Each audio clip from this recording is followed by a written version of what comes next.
Well, here's my 50-watt TMU solar panel. It cost me $30. Ordered it from TMU. And comes with a stand, cables, and a charge controller. Let's put this together so I can use it as a portable hookup for my little RV. Came with all these cables, one for your cigarette lighter, quick disconnect directly for the battery. I assume these two are for the in and out of the charge controller, and then there's one on the solar panel. The back of the 50-watt solar panel from TMU comes with this nice cable already hooked up, and it's going to have to go to your charge controller right there where it shows a picture of a solar panel, positive and negative.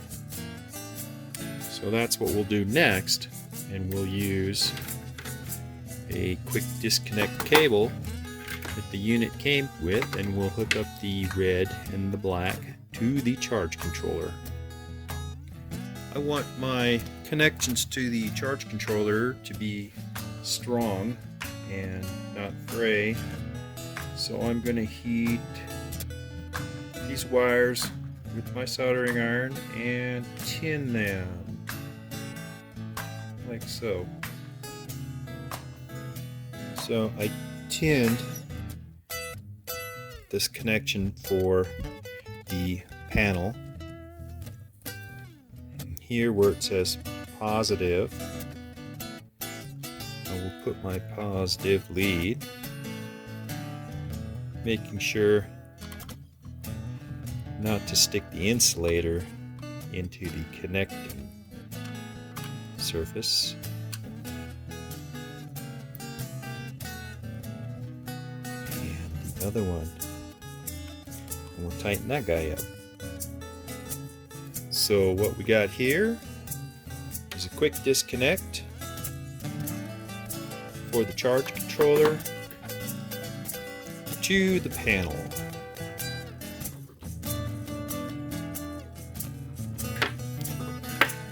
Now we need to get the quick disconnect from the charge controller to the battery. Again, I'll take my trusty soldering gun and my solder core, flex core solder, tin this.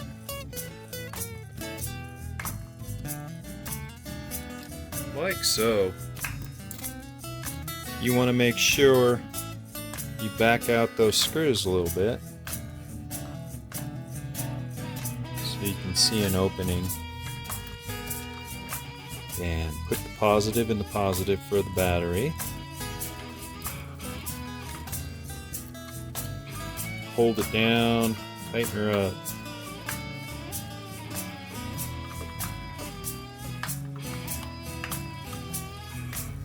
Trying to do this with one hand, and then do the next one.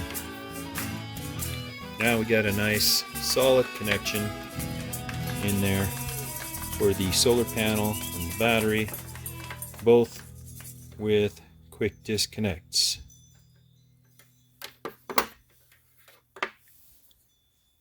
Now we go out and hook up the battery on my camper, because that's what I want to use this for. My camper has an 80-watt solar panel on the roof and a built-in charge controller. But when you're out camping and your charge gets low, maybe you're parked in the shade or you can't point your roof at the sun, you set this additional panel out with a charge controller, and as long as you're below nominal voltage, they will both charge. And that way you can pick up some extra charge from later in the day, or from an area where your camper's not picking it up so well. So I'm running a 2 6-volt batteries from the series, giving me 13.25 volts at these 2 points. And that's where I'll tie my solar panel in, my quick disconnect cable. This camper has already got 80-watt panel on the roof. And there it is. Got the negative hooked up to the negative. Positive hooked up to the positive.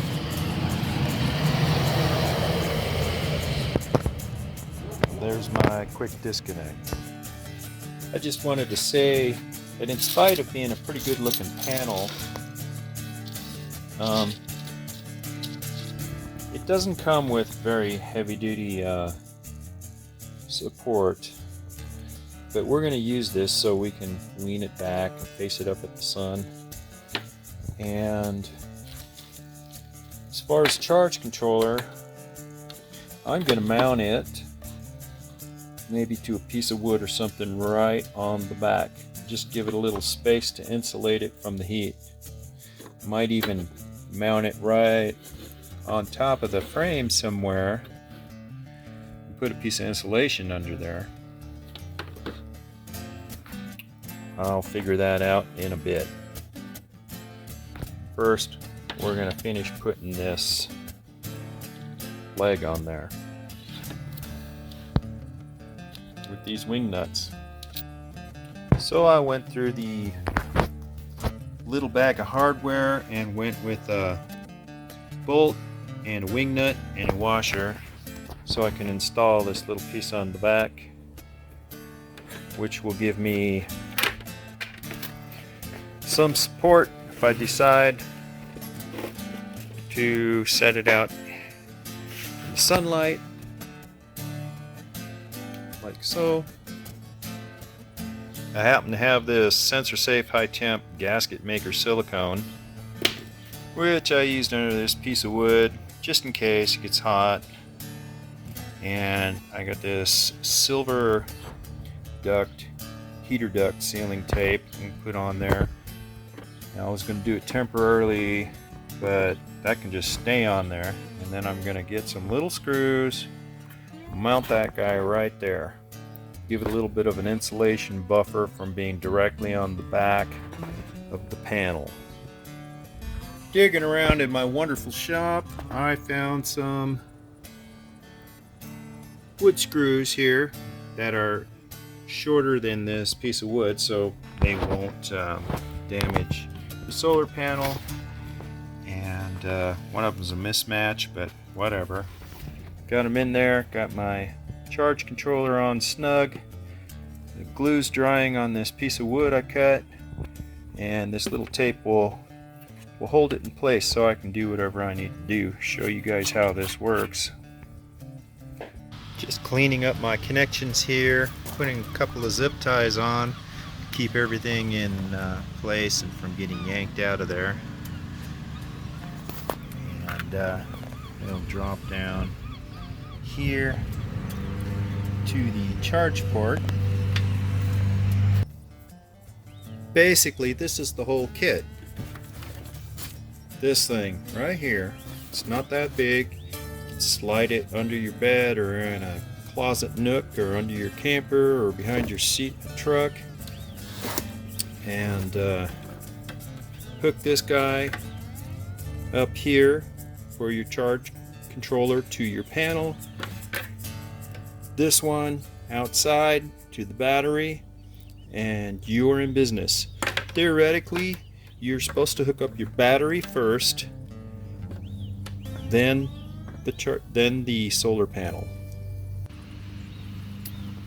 Okay, I've got my battery hooked up to battery, and now I'm gonna plug in the solar panel. Currently I'm reading the voltage on the batteries, which is 13.3, and when I point the solar panel at the sunlight,